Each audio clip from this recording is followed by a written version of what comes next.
ये कहानी क्लाउड नाम के एक लड़के के ऊपर आधारित है जिसे अपने ही दोस्त की माँ के साथ प्यार हो जाता है और वो उसके साथ गपागप भी करता है। अब इसके बाद कहानी में आगे क्या होता है ये हम आज की इस एक्सप्लेनेशन में देखने वाले हैं। आज मैं जिस फिल्म को एक्सप्लेन करने वाला हूँ उसका नाम है इन द हाउस और ये फिल्म 2012 में रिलीज हुई थी।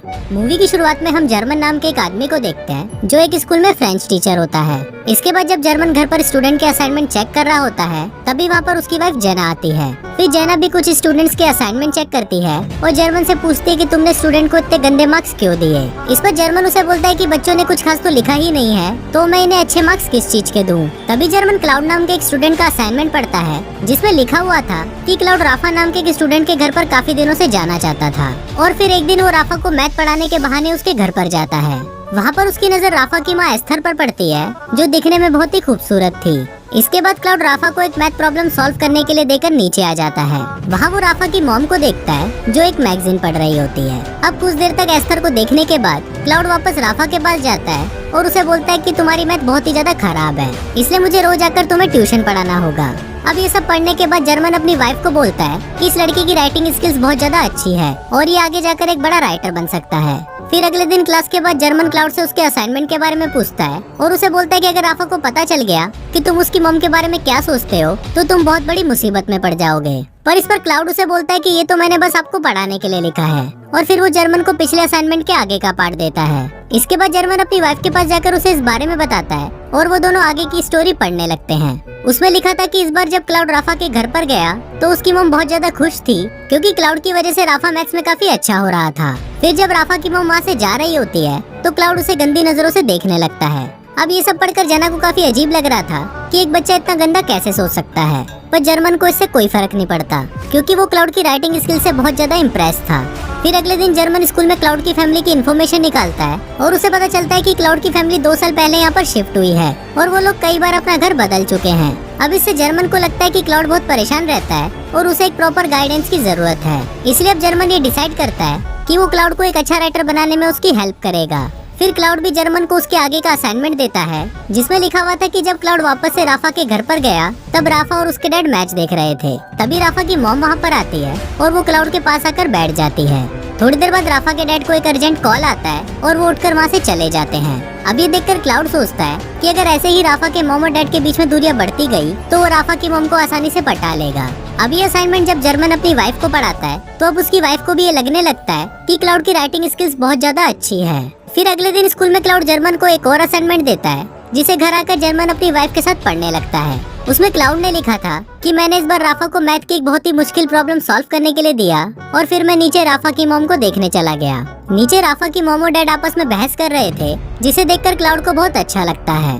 थोड़ी देर बाद जब राफा की मॉम बाहर आती है तो वो क्लाउड को देख लेती है पर तभी क्लाउड सामने रखी हुई पेंटिंग को देखने का नाटक करने लगता है। पर राफा की मॉम को ये पता चल गया था कि क्लाउड उनकी बातें सुन रहा है इसलिए वो रात को राफा के डैड को बोलती है कि उन्हें राफा के लिए कोई दूसरा ट्यूटर ढूंढना होगा। अब ये सब बातें क्लाउड भी छुपकर सुन रहा होता है और उसे अब बहुत ज्यादा टेंशन होने लगती है क्योंकि अगर इस बार राफा के बाद अच्छे नंबर नहीं आए तो वो राफा के घर पे ट्यूशन पढ़ाने नहीं आ पाएगा। पर क्लाउड उन्हें मना कर देता है क्योंकि जब वो दोनों मैच खेलने के लिए बाहर जाएंगे तो घर पर राफा की मॉम अकेली होगी जिस वजह से वो उनसे अकेले में मिल पाएगा। फिर अगले दिन जब राफा अपने डैड के साथ मैच खेलने के लिए जाता है तो क्लाउड राफा के घर पर आ जाता है। वहाँ पर राफा की मॉम अकेली थी और उनके पूछने पर क्लाउड बताता है कि वो यहाँ पर अपनी मैथ्स की बुक लेने आया है।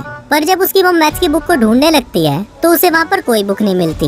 इसके बाद क्लाउड राफा की मॉम की इयररिंग्स देखकर बोलता है कि ऐसी ही इयररिंग उसकी मॉम के पास भी थी पर वो अब इस दुनिया में नहीं है।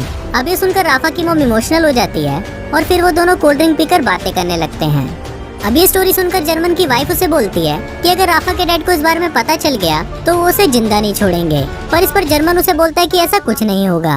रात को फिर जर्मन क्लाउड का एक और असाइनमेंट पढ़ता है जिसमें लिखा होता है कि इस बार उसे राफा के घर पर बहुत लेट हो गया था तो राफा के डैड ने उसे यहीं पर ही सोने के लिए कहा। फिर जब राफा क्लाउड को उसका रूम दिखाने के लिए जाता है तो वो क्लाउड को बोलता है कि वो उसका बेस्ट फ्रेंड है और इसके साथ ही वो उसे किस करने लग जाता है। अब इससे हमको पता चलता है कि राफा क्लाउड को लाइक करता है। फिर जब आधी रात हो जाती है तो क्लाउड चुपके से राफा की मॉम के कमरे में जाता है और वो उसे सोते हुए देखता रहता है। अब ये पढ़ने के बाद जर्मन की वाइफ को काफी अजीब लगता है पर जर्मन उसे बोलता है कि इसमें कोई भी गलत बात नहीं है और क्लाउड की उम्र के बच्चों में ये सब फैंटेसीज होती ही हैं। फिर अगले दिन हम क्लाउड को देखते हैं जो राफा की मॉम के करीब आता जा रहा था। इसके बाद रात को राफा की मॉम और उसके डैड के बीच में झगड़ा होता है और वो झगड़ा धीरे धीरे बढ़ने लगता है। फिर राफा के डैड जब गुस्से में वहाँ से बाहर चले जाते हैं तब वहाँ पर क्लाउड आता है और वो क्लाउड की मॉम को एक लेटर देकर वहाँ से चला जाता है।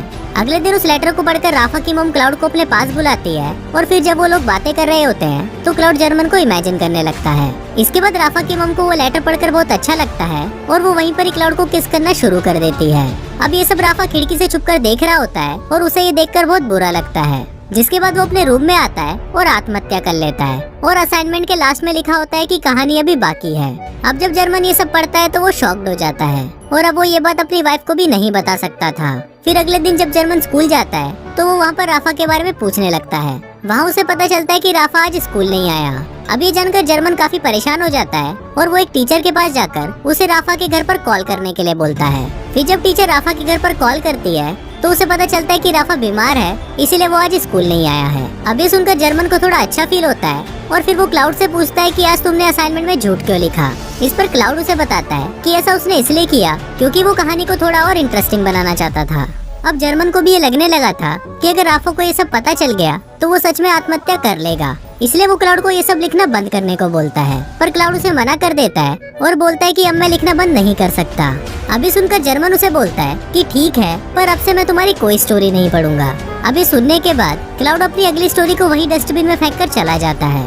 पर तभी जर्मन भी अपने आप को रोक नहीं पाता और वो उस स्टोरी को डस्टबिन से निकालकर पढ़ने लगता है। उसमें लिखा था कि आज राफा के डैड बहुत उदास घर आए थे क्योंकि अब वो अपनी जॉब से बहुत ज्यादा परेशान है। तभी राफा की मॉम वहाँ पर आती है और उन्हें बताती है कि वो प्रेग्नेंट है। ये सुनकर राफा के डैड बहुत खुश हो जाते हैं, पर तभी वहाँ पर राफा आता है और उनको बोलता है कि क्लाउड अब हमारे घर नहीं आएगा और आप लोग मेरे लिए कोई दूसरा ट्यूटर ढूंढो। ये पढ़ने के बाद जर्मन क्लाउड के पास जाता है और उसे बोलता है कि अब तुम्हें राफा के घर जाना बंद कर देना चाहिए। इस पर क्लाउड भी एग्री करता है और वो जर्मन को बोलता है कि अब वो कभी नहीं लिखेगा। फिर क्लाउड जर्मन को आगे की कहानी बताता है कि आज उसकी और राफा की लड़ाई हुई थी क्योंकि उसको मेरे और उसकी मॉम के अफेयर के बारे में पता चल गया था। इसके बाद हम देखते हैं कि क्लाउड अपनी कहानी को पूरा करने के लिए राफा की मॉम के पास जाता है, पर राफा की मॉम उसका लिखा हुआ लेटर उसे वापस कर देती है। फिर क्लाउड उसे बोलता है कि हम दोनों यहाँ से कहीं दूर जा सकते हैं, पर राफा की मॉम उसे मना कर देती है क्योंकि क्लाउड उम्र में बहुत छोटा था। अब इससे क्लाउड को बहुत बुरा महसूस होता है और वो रोने लगता है। इसके बाद क्लाउड जर्मन के घर पर आता है जहाँ उसकी वाइफ जीना उसे बताती है कि जर्मन अभी घर पर नहीं है। इस पर क्लाउड उसे बोलता है कि मुझे पता है कि वो घर पर नहीं है, इसीलिए ही तो मैं यहाँ पर आया हूँ। इसके बाद हम जर्मन को देखते हैं जिसे स्कूल से निकाल दिया जाता है क्योंकि प्रिंसिपल को पता चल गया था कि उसी ने ही पेपर चुराया है। फिर जब जर्मन अपने घर पर आता है तो उसकी वाइफ उसे अगला असाइनमेंट देती है जिससे जर्मन को पता चलता है कि क्लाउड यहाँ पर आया था। उस स्टोरी में लिखा था कि क्लाउड जीना को बताता है कि जर्मन ने उसे एक बार कहा था कि मेरी बीवी बांझ है, इसलिए हमारा बच्चा नहीं हो रहा। अभी सुनकर जीना को बहुत गुस्सा आ जाता है और वो क्लाउड के साथ ही घपाघप करने लगती है। अब ये पढ़कर जर्मन को बहुत गुस्सा आता है और वो जीना के साथ लड़ने लगता है। अब फिल्म के लास्ट सीन में हम जर्मन और क्लाउड को बात करते हुए देखते हैं। जर्मन क्लाउड को बोलता है कि मुझे विश्वास नहीं हो रहा कि जिस लड़की की वजह से मेरी जॉब गई और मेरी बीवी मुझे छोड़कर चली गई, मैं उसी लड़के से बात कर रहा हूँ। अब जर्मन की ये बात सुनकर क्लाउड हंसने लगता है और इसी के साथ ही ये फिल्म यहीं खत्म हो जाती है।